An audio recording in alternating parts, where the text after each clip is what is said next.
আমরা যেটা প্রতিদিন করি সেটা কিন্তু আমাদের মনে একটা ছাপ কেটে যায়। একবার কি হলো, এক দাদু তার নাতিকে প্রত্যেক দিন গীতা পাঠ করে শোনাতো। এবার যেহেতু সে বাচ্চা ছিল, সে ছোট ছিল, তাই সে কিছুই মনে রাখতে পারতো না। প্রত্যেক দিন তাকে শোনানো হতো কিন্তু সে কিছুই মনে রাখতে পারতো না। একদিন বলল সেই বাচ্চাটি যে, দাদু তুমি তো আমাকে প্রত্যেক দিন গীতা শোনাও, বাট আমি তো কিছুই মনে রাখতে পারি না।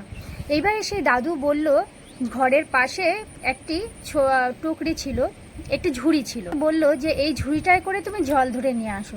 এইবারে ঝুড়িটা খুব নোংরা ছিল।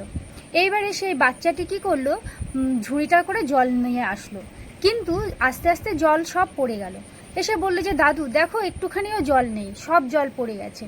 তো দাদু বলল, ঠিক আছে তুমি এবার দৌড়ে গিয়ে নিয়ে আসো। এবার বাচ্চাটি কি করলো, ঝুড়িটা করে দৌড়ে জল নিয়ে আসলো, কিন্তু এবারও সব জল পড়ে গেল। বলল যে, দাদু দেখো না সব জল তো পড়ে গেছে। দাদু আবার বলল, একটু চেষ্টা করো, ঠিক তুমি পারবে, আবার গিয়ে নিয়ে আসো যাও। এবার বাচ্চাটি আবার দৌড়ে ঝুড়িতে করে জল নিয়ে আসলো, দেখলো যে পুরো জলটাই আবার পড়ে গেছে।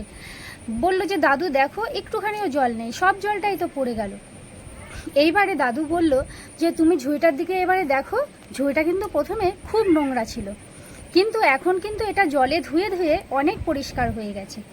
এবারে নাতি দেখলো, হ্যাঁ ঠিকই তো, ঝুড়িটা আগে খুব নোংরা ছিল কিন্তু এখন সেটা জলে ধুয়ে অনেক পরিষ্কার হয়ে গেছে।